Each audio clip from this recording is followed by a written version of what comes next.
Ce sont littéralement des fusées sur le terrain et ils enregistrent des records toujours plus impressionnants les uns que les autres.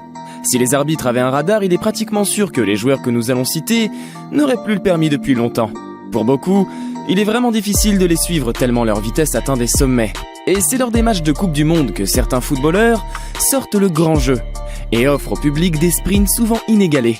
Vous l'aurez compris, aujourd'hui nous allons parler des joueurs les plus rapides de tous les temps. C'est parti pour le top 5 des joueurs qui courent plus vite que leur ombre. Numéro 5, Gareth Bale, 36,9 km/h. Dernier de notre liste et pourtant déjà très performant, Gareth Bale a été flashé à 36,9 km/h lors d'un match contre le FC Barcelone en 2014. Le footballeur gallois évoluant au poste d'ailier droit au Real Madrid est encore souvent considéré comme le joueur le plus rapide du monde, selon la méthode de calcul de vitesse établie par la FIFA. C'est lors d'une étude réalisée par le club mexicain Pachuca en 2015 que le joueur a été officiellement reconnu comme ayant eu la vitesse de pointe la plus rapide du ballon rond. Il a détenu le titre pendant plusieurs années et semblait imbattable à l'époque. Numéro 4, Arjen Robben, 37 km/h. En quatrième place de notre classement, c'est Arjen Robben qui a atteint la vitesse de 37 km/h lors d'un match entre Espagne et les Pays-Bas, au Mondial 2014.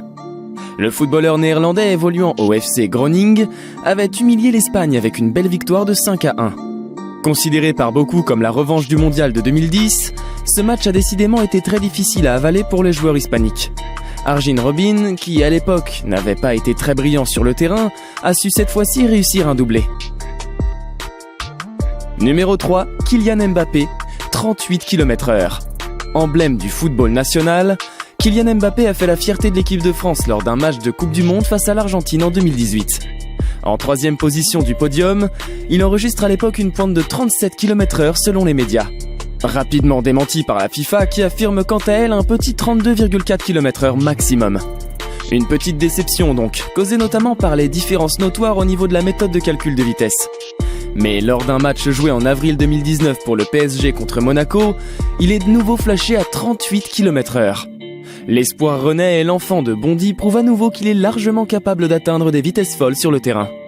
Petit supplément non négligeable, Mbappé est le seul de tous les joueurs de la liste à courir avec un ballon au pied. Un effort supplémentaire qui le classe d'office dans la liste des favoris du classement. Numéro 2, Dimitri Oberlin, 38 km/h. Le joueur suivant nous vient tout droit de Suisse. Il s'agit de Dimitri Oberlin, qui prend la deuxième place du podium avec une vitesse estimée à 38 km/h. Un très beau score pour le footballeur international qui joue au poste d'attaquant au SV Zulte Waregem, en prêt du FC Bâle. Originaire de Yaoundé au Cameroun, Dimitri Joseph Oberlin Mfomo s'est révélé lors d'un match de Ligue des Champions face au Benfica en septembre 2017. Cette vitesse a été enregistrée par la télévision alémanique SRF et s'avère donc moins précise que les enregistrements de la FIFA. Bien que parfois contesté, le joueur a fait une accélération digne des plus grands et pourrait peut-être tenir tête aux champions en titre. Numéro 1, Cristiano Ronaldo, 38,9 km/h. Et pour finir, voici un record très difficile à battre, détenu par un joueur complètement hors catégorie. Nous avons nommé l'irremplaçable Cristiano Ronaldo qui se retrouve en première position du classement, avec une vitesse de pointe de 38,9 km/h. Rien que ça. Flashé à l'âge de 33 ans, lors de la Coupe du Monde 2018, le quintuple Ballon d'Or a réduit en poussière tous les autres joueurs pendant la rencontre Portugal-Espagne. C'est en voulant remonter le terrain jusqu'à la surface des Espagnols que le Portugais enregistre cette incroyable performance. Il est à ce jour le seul joueur enregistré par le système de pistage Wirtz qui a dépassé les 38 km/h. Cet exploit, qui entretient la légende, fait incontestablement de lui le joueur le plus rapide du monde. Si tu souhaites plus de vidéos comme celle-là et que tu souhaites découvrir d'autres faits étonnants sur le football international, n'hésite pas à t'abonner et à dire en commentaire le joueur qui, selon toi, battra le record de Cristiano Ronaldo dans les prochaines années. D'ici là, porte-toi bien, mange des brocolis et à la prochaine. Yeah!